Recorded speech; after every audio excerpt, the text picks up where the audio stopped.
I stopped watching porn for two reasons, basically. The first one was that porn brought so much anger and violence into my private fantasies. And these were anger and violence that were not there originally to begin with.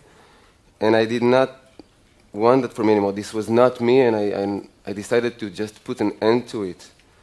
Easier said than done. I'll get to it later, but... The second reason was that I came to realizing, I think, that only by watching porn, I take part in creating a demand for filmed prostitution, because that's what porn really is, filmed prostitution.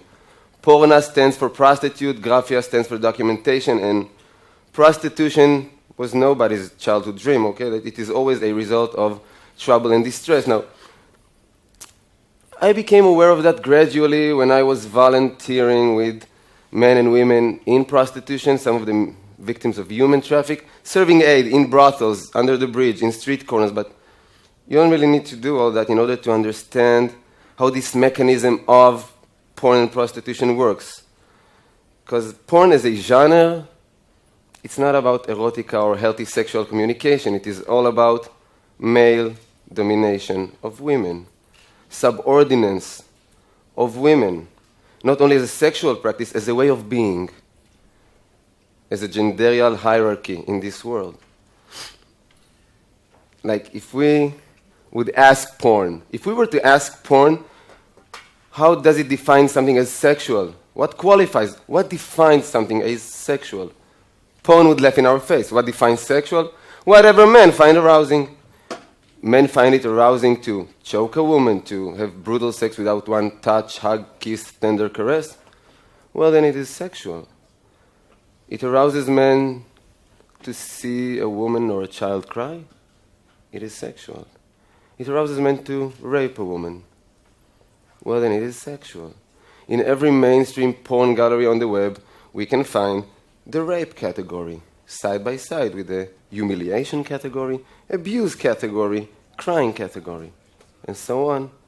And this is all as if regular porn is not already filled with these motives. Even in its mildest version, the mildest version of porn, what porn is showing us, like, I don't know, 80, maybe 90% of the time, is actually sex with no hands involved. And this is not how we authentically desire. Sorry, I'll repeat that. I see your look. Sex with no hands involved. Okay. If you're not going to give up watching porn, so next time you do watch, just notice that porn cameras have no interest in capturing any normal sensual activities, such as petting, caressing, making out, touching, hugging, kissing. No. What porn cameras are into is the penetration. So normally, the composition will be a man and a woman. Hopefully just one, okay? So one man and one woman. His penis is inside her. Don't be picky. It doesn't matter where inside. Somewhere inside her there is a penis. His penis is somewhere inside her, okay? And in order to not block the camera for doing this extreme close-up on the penetration, he's standing with his hands behind his back most of the time.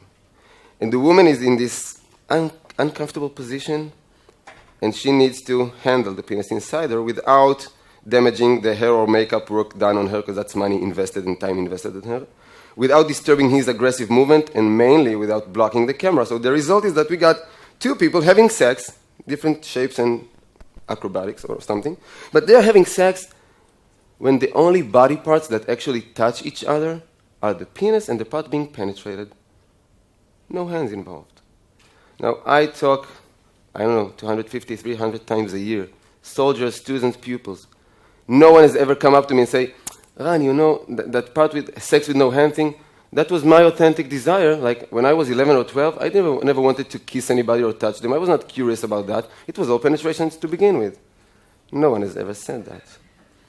Before porn. After porn.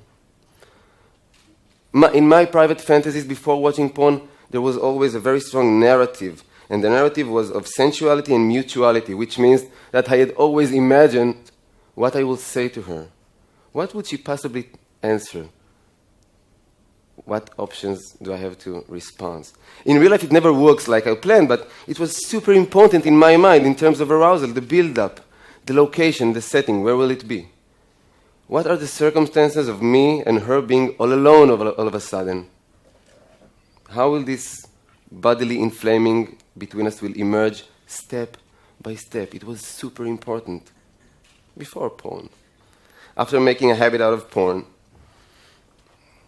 it conquers your mind and it invades your brain, and I lost my ability to imagine, which means I found myself, and I won't be too explicit, but trying to masturbate, just closing my eyes, trying to fantasize desperately about something human and not making it because my head was bombarded with all those images of women being violated and subordinated and forced into pretending they enjoy diabolic sperm rituals, okay? So this is pretty much the result. And we are all vulnerable to pornography. It's not just young people. And we should be very careful, I think, with not only what we put into our bodies, but in terms of food and nutrition, in what is the nutrition of our mind? Because everything we watch invades us. I'll give you a short example from non-sexual areas. I came back home, and my beloved one was watching some cultural junk. She was watching a karaoke show, Auditions, the one with the chairs spinning. And we don't have a TV set back home, okay? We don't have a TV set back home, but only because it allows us to falsely present ourselves as deep and profound people. Wait, I know, no, I never heard of that. Mastectomy, who? Angelina, no, we don't have a TV. We watch every cultural junk possible, okay?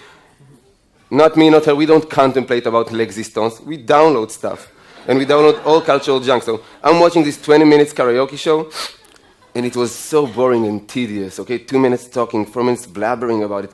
I lost patience after like 20 minutes, and I went off to take a shower. And the most interesting part was in the shower, because what I found out there was myself in my most pathetic ever. I'm going to share it with you.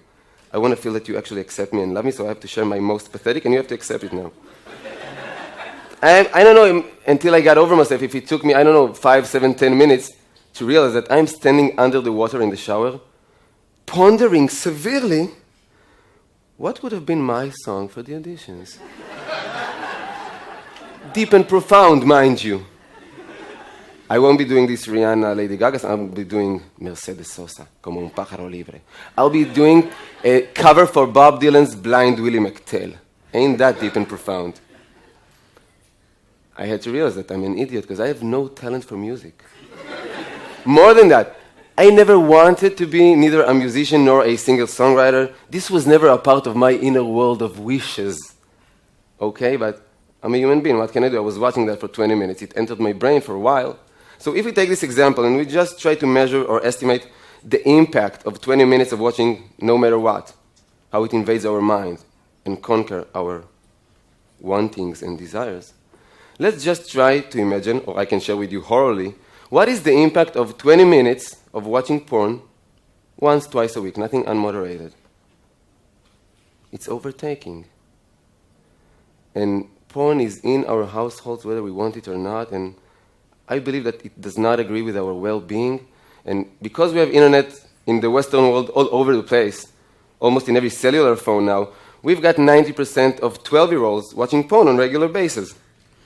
And it has both an addictive effect and a paralyzing effect. It's addictive because we develop somewhat of a dependency in porn, but the paralyzing part is because, mainly for young boys and men, because porn is teaching us that as a man, you are solely valued in sex by having a large penis and an eternal erection. According to porn, being a valuable sexual partner does not relate with being sensual, passionate, attentive, generous, well-coordinated. None of the above. It is all about large penis and eternal sunshine, which we don't possess. So boys become paralyzed, and if they don't become paralyzed by watching porn, very often they turn into imitators of what they saw, which means they become aggressors. Aggressors, even when emotion is involved. Like, there is so much sexual abuse going on nowadays within the confines of what we perceive from the outside as beautiful teenage love stories or healthy adult relationships, because we don't really talk about sex. We just see it all over the place. We don't really talk about it. So what goes on in the confines of a certain room, but these are all sexual mutations that happens. If we talk about women, it's not only that, but young girls and women get the message, not only from hardcore porn, but from our porn-influenced mainstream culture. Have you seen any Miley Cyrus, Lady Gaga video clip, commercials. That's porn with clothes on it. So girls get this notion that if you want to be worthy of love, first and foremost, you have to be worthy of sexual desire. And now, the definition of sexual desire almost equals be like a porn star. So I work in dozens and dozens of high schools and junior highs. In every single one of these schools, I find girls that at a certain point agreed to be documented in an intimate situation because they wanted to please some guy that they had feelings for. And this guy misappropriated their trust. Always same story, so he sells it on WhatsApp application or on the web, in the internet. And normally nobody even addresses him in terms of moral. But it is always girls that suffer from shaming and mortification. They can change school, they drop out normally. Change school, move to another city, and still be haunted on social networks. They develop clinical depressions, severe eating disorders, as if we don't have enough reasons in our culture to develop eating disorders. They become so isolated socially. So some of them, like Amanda Todd, rest in peace, some of them actually commit suicide because they find no more value in life or in themselves. So porn is not only in our house, it is a capital case. It is not a minor phenomenon in our society. It is a question of life and death sometimes. It is mainly a question of life and death for the people who participate in porn, because porn is not an embodiment of freedom of speech, freedom of occupation, blah, blah, blah. No, it's an embodiment of sex exploitation, working side by side with human traffic, raping, pimping, solicitation. For every one porn star with a book contract or a production company, we've got hundreds of thousands of women and girls who does not survive out there. Literally, they just don't make it. The sex industry just, how do you say, chews them up and spits them back into brothels, into hooking in the street, escorting, massage parlors with happy or unhappy ending, depends who you ask. And I'm not joking, this is serious life. This is the whole spectrum of prostitution. So many of them doesn't even make it to the age of 50. I'm talking countries that the average life expectancy is 75, 76 years now. They don't make it to the age of 50, for reasons mainly. Drugs, STDs, sexually transmitted diseases, being murdered by a John, a pimp, a boyfriend. And the fourth reason is suicide once again. Because if you're a prostitute, on camera or off camera, you're in the situation that we can refer to as social death. We have all sat in the dinner table with people who probably consumed prostitution, that have been to a brothel once, twice, at least. We never sat down to the table with a prostitute, not with a declared one. So that's social death. It is not glamorous, not at all. And when I sit in the privacy of my room and I watch porn, even without paying, no need to pay, it's free, okay? I hope you know that, if you're still consuming. Whatever I'm watching is creating a demand, and wherever there is a demand, there will be supply.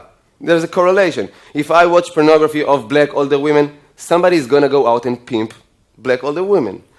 Asian minors, somebody is already trafficking Asian minors in order to film them, okay? Israeli women, Palestinian women, WASP, all-American college girls, that are strong in the last few years. It's a very upcoming category. The scum of the earth are already out there trying to solicitate and prostitute these women on camera.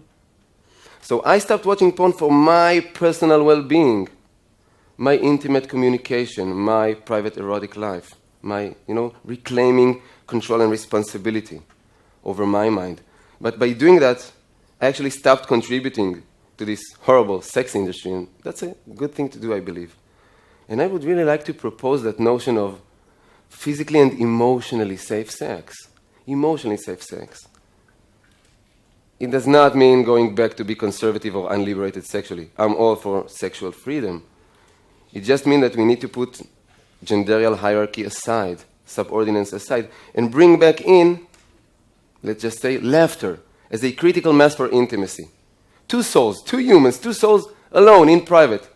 Can they please have a laugh together? I don't care if they know each other for a decade or for an hour. If two souls alone in a room does not manage to have a laugh together, what good could possibly grow there, sexual and non-sexual? That's emotionally safe sex. I've got so many things I really want to share with you, but I feel like my time is almost up. So I just really want to ask for us to speak about these issues more, because I strongly feel that our history of silence never did us any good, because silence only perpetuates more silence, while talking normally gives birth to more talking, more sharing, more identification, more awareness, more change. Small change in our small, humble life, but real change, a true one, emotionally safer. Thank you for listening.